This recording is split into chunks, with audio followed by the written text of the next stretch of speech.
Bonjour ou bien bonsoir la République de France. Pour commencer, je voudrais sincèrement remercier l'accueil que vous nous brindez, les demandeurs d'asile, les réfugiés politiques, tous qu'on arrive en Europe par la dictature de notre pays. Vous remercier et le travail, le soutien que vous nous offrez quand on arrive ici sur vos terres, en Europe, en France, en Italie, un peu partout en Europe que les Africains fuient la dictature de nos pays. Et deuxièmement, c'est pour vous dire aussi que le niveau de la profondeur de la réelle politique que vous traitez, c'est en dehors de notre capacité de compréhension pour les problèmes qui souffrent notre peuple chez nous en Afrique. Pour cette fois-ci, je veux plus parler de mon pays, que je suis de la République de Guinée équatoriale. Je me prénomme Estefania Ondono. Aujourd'hui, je me présente à vous, au peuple français, pour vous dire qu'aujourd'hui, je veux répéter les faits de ma sortie aujourd'hui à la place publique pour présenter un peu la situation de mon pays, la République de Guinée équatoriale, qui vit une dictature totalitaire depuis 1979. Alors, je me suis sentie dans le besoin aujourd'hui de partager ce message, car les citoyens guinéens, on organise une fois par an une manifestation pour prouver l'indignation qu'on a contre la dictature de notre pays depuis déjà 44 ans, qu'on a fait aujourd'hui 3 août. Je sais très bien que le président Macron, comme tous les autres francophones, qui sont vraiment pas pris par notre problème de la République de la Guinée équatoriale, parce que c'était vraiment pas, même si on est dans les pays voisins entre Cameroun et Libreville-Gabon, la Guinée équatoriale était un pays colonisé par les Espagnols. Donc, on est de plus des côtés d'Espagne que de la France. Mais reconnaissant la communauté internationale, Macron, le président Macron est parmi eux. Vous connaissez très bien la situation de la Guinée équatoriale avec le président de Teodoro Obiang Mazoro et son fils, que vous connaissez internationalement aussi avec tous les problèmes qu'il a eu partout, Théodorine Nguema. Excusez-moi. Mon message, c'est pour demander à tout le pouvoir qui travaille ou qui respecte, ou qu'on considère qu'eux, ils respectent les droits de l'homme, pour que vous puissiez assister dans les prochaines élections en Guinée équatoriale en l'an 2023. Le peuple de la République de Guinée équatoriale, une fois encore, on demande la présence de la communauté internationale pour pouvoir faire un contrôle des élections, pour que ceux-ci, après 44 ans, puissent être transparents et contrôlés par la communauté internationale. L'Afrique, on vous considère comme des gens qui connaissent le droit, qui respectent les droits humains, qui respectent la justice, qui reconnaissent les valeurs de la démocratie, qui connaissent bien les lois internationales. C'est pour cela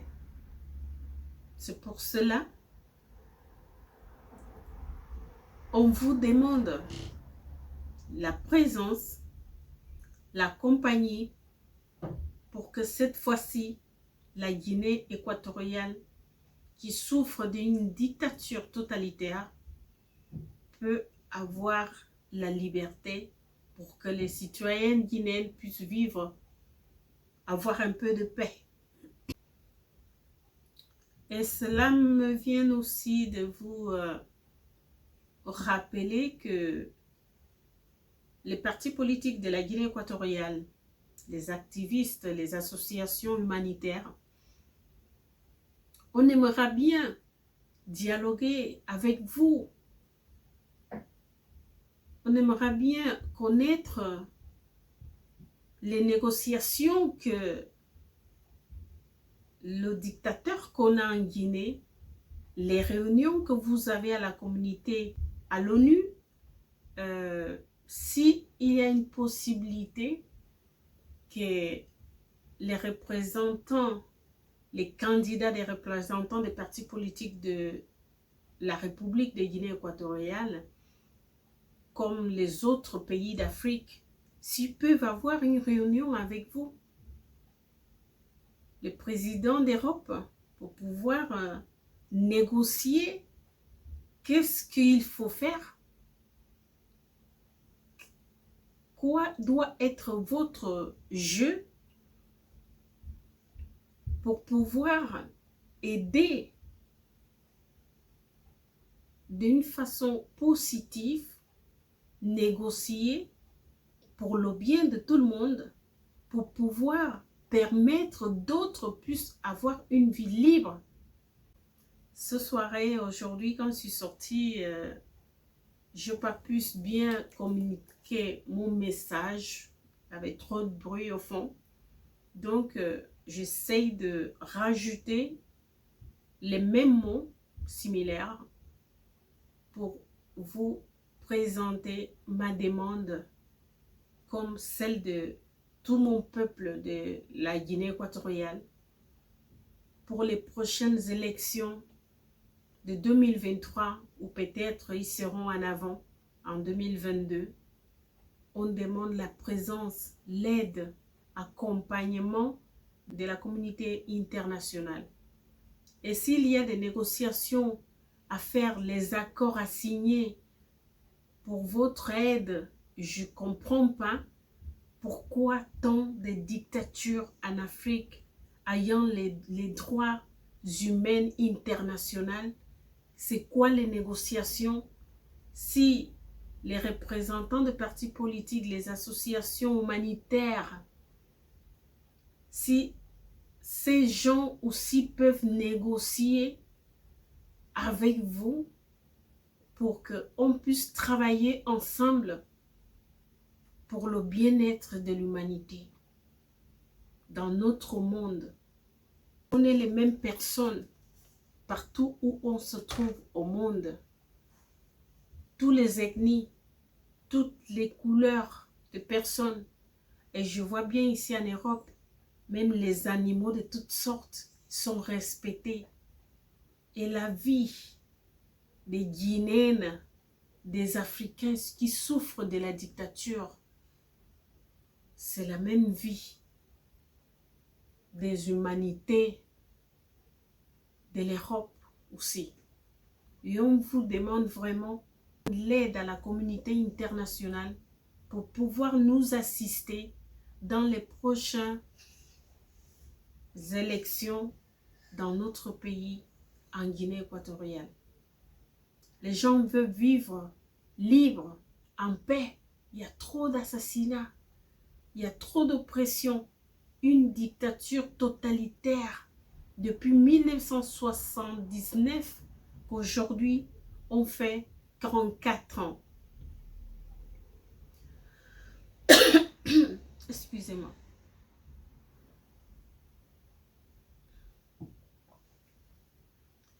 Alors, c'est vraiment ma première fois aujourd'hui que je me suis présentée à vous. Je reviendrai, à part que mon français n'est pas encore très correct pour pouvoir m'adresser à vous, au peuple français. Ça fait vraiment pas plus de 2 ans que je suis en France.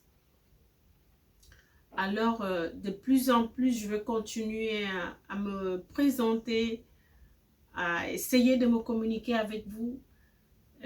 J'ai essayé de le faire dans quelque sorte, mais je crois que comme des battantes pour le bien-être de l'humanité, que nous sommes petit à petit,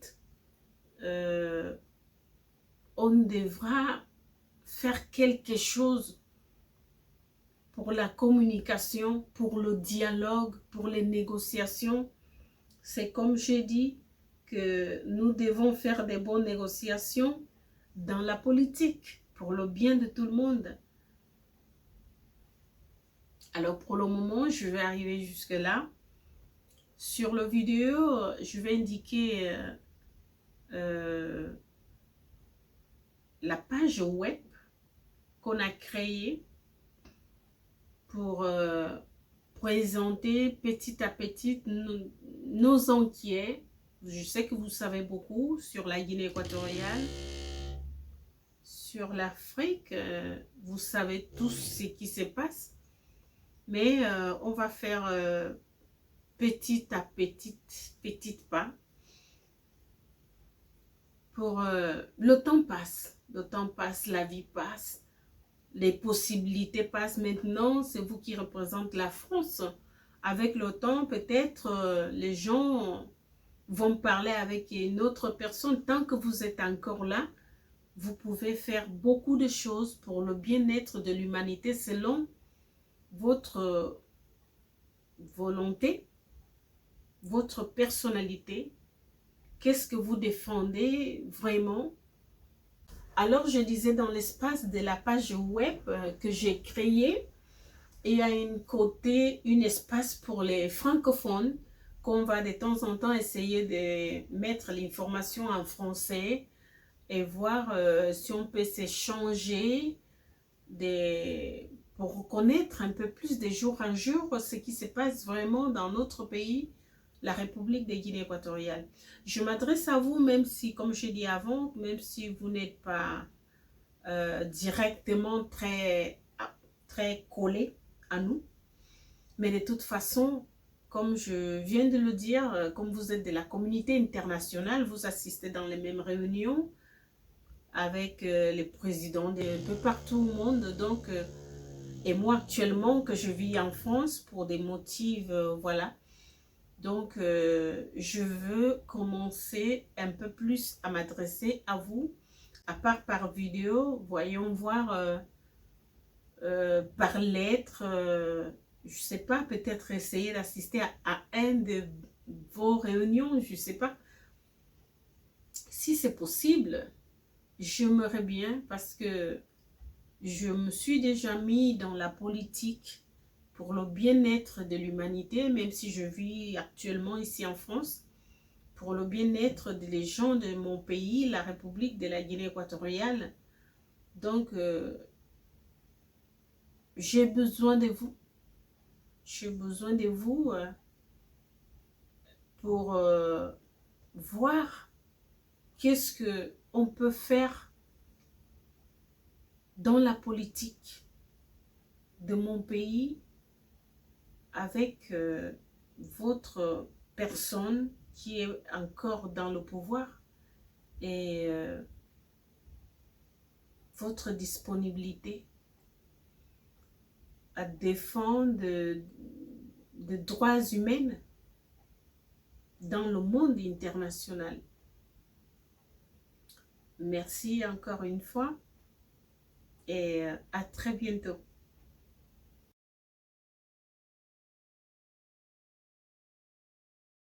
Je voudrais essayer de m'adresser à vous, même si je sais que je ne suis pas dans les bons médias.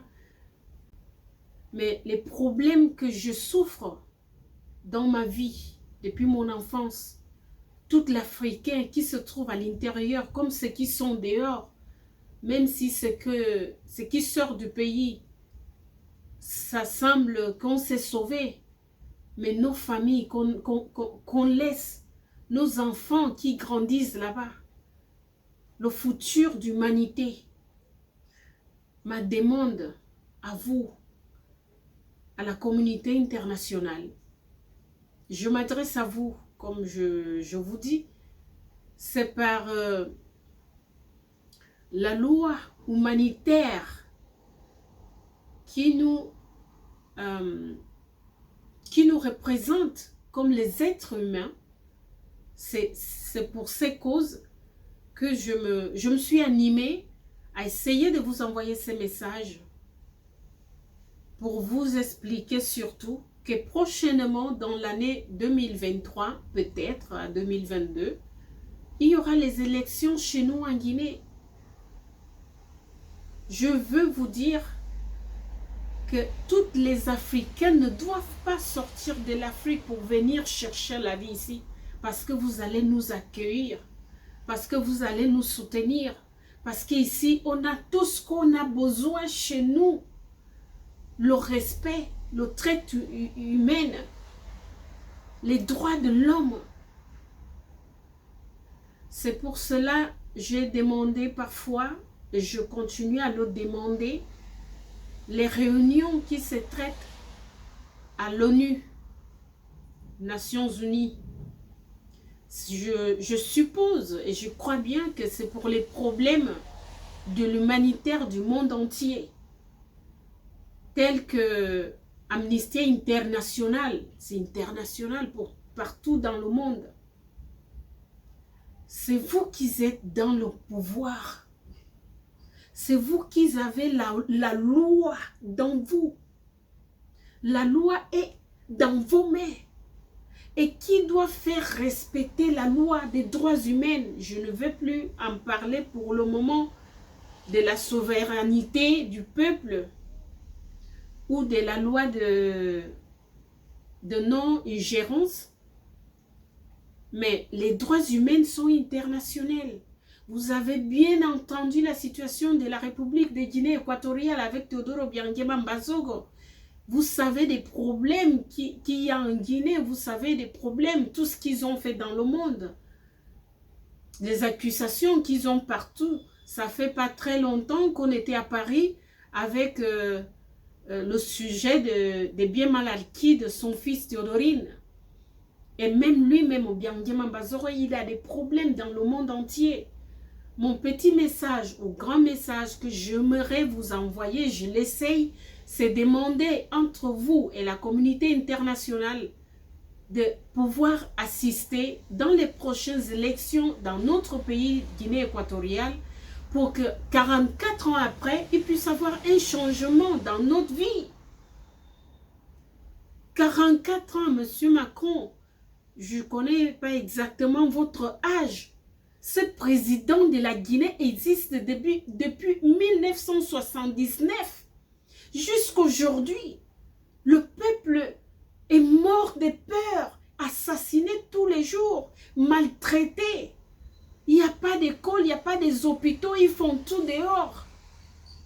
Ils construisent les hôpitaux ailleurs dans d'autres pays. L'université, c'est dans d'autres pays. La Guinée équatoriale, il n'y a pas d'école publique. C'est quand on arrive ici, on fait les enfants ici, que nos enfants ont une vie assurée pour pouvoir faire des études. Ici, on a l'espoir que si tu es malade, on peut aller à l'hôpital. Le gouvernement nous soutient. À part tout ce que vous faites pour nous ici, est-ce que vous pouvez nous aider en parlant dans vos réunions avec ces présidents dictatures pour que entre nous tous, on puisse résoudre ces problèmes, Monsieur Macron? Je sais qu'on n'est pas très proche, comme nous et l'Espagne. On a parlé beaucoup, mais à part que politiquement, on n'est pas très proche, mais comme les êtres humains, on est les mêmes gens, on est les mêmes personnes, on a les mêmes sentiments, les mêmes besoins. C'est l'humanité. C'est pour cela la loi de 1948, les droits de l'homme dans le monde entier, pour un monde plus de paix.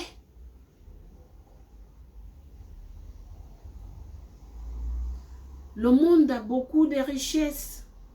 Il y a plus de richesses sur Terre que le nombre d'habitants qui vivent sur eux. La richesse est partout dans le monde entier.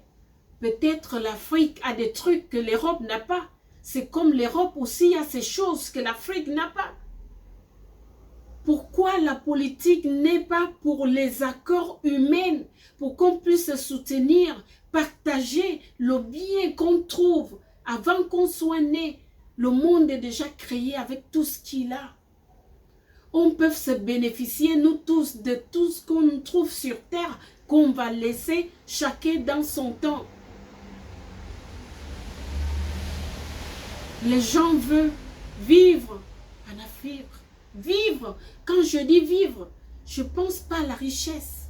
Je pense à le simple droit de vivre, de se faire soigner, de pouvoir manger, d'avoir un toile minimum digne, basiquement. Le monde a cette richesse. Si c'était partagé pour toute l'humanité, basiquement pour qu'on puisse vivre librement dans la paix entre les humanités. Même si je suis sortie de mon pays,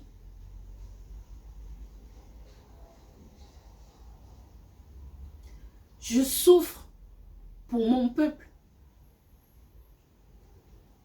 L'Afrique ne va pas quitter pour venir vivre en Europe.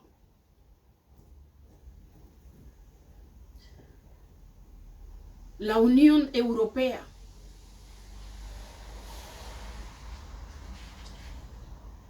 les réunions que vous avez, parlez vraiment et sincèrement au nom de la paix, de la justice, la fraternité, l'égalité, le respect humain.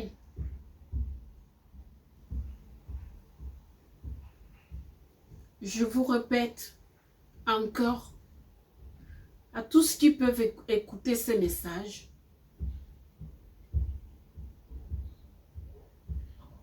l'année prochaine, au maximum 2023, il y aura les élections en Guinée. La dictature, l'oppression, on a besoin d'aide, d'un soutien, comme les humains. Si vous pouvez nous aider pour la transition pacifique dans nos pays, on aimera venir en Europe pour les vacances et que vous veniez nous visiter en Afrique, dans un monde sûr, protégé. Le monde peut être un peu similaire un peu partout. C'est le même monde, c'est la même terre, c'est la même vie. On devrait s'organiser pour le bien-être de tout le monde. Chaque partie du monde, travaillez bien. Il y a de la richesse. Je répète la même chose. Cette richesse est faite pour tout le monde. Pour avoir le basiquement, le minimum pour survivre, pour sourire avant de mourir tristement dans une extrême besoin que la majorité d'Africains souffrent dans le pays. Et en arrivant ici, même si vous nous aidez, au fond de notre cœur, notre amour à nos familles qui restent derrière, la joie n'est pas complète. Vous pouvez nous aider. Je vais essayer de revenir pour essayer de parler un peu mon message. Merci à tout ce qui peut faire partager ces messages.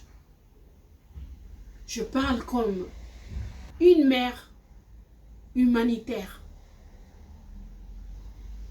Je souffre beaucoup et profondément pour la souffrance humaine. Merci.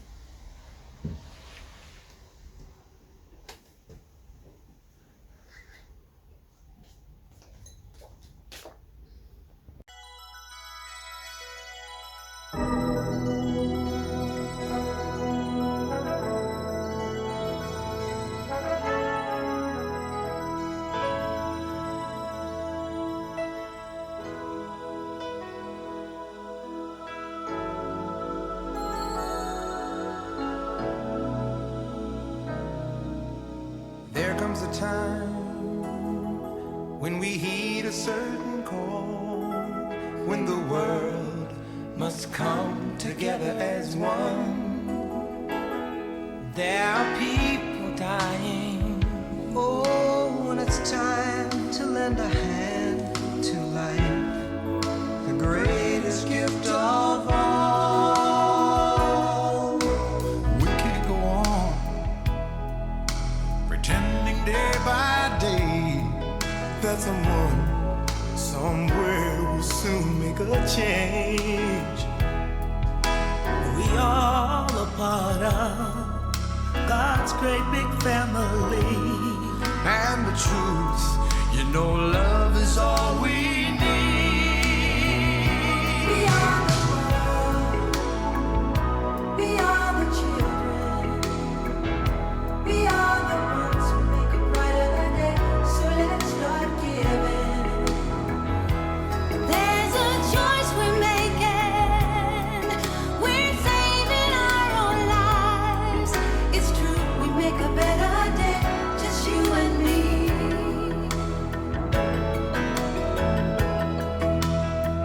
Well, send them your heart so they know that someone cares, and their lives will be stronger and free, as God has shown us by turning stone to bread. And so we all must lend a helping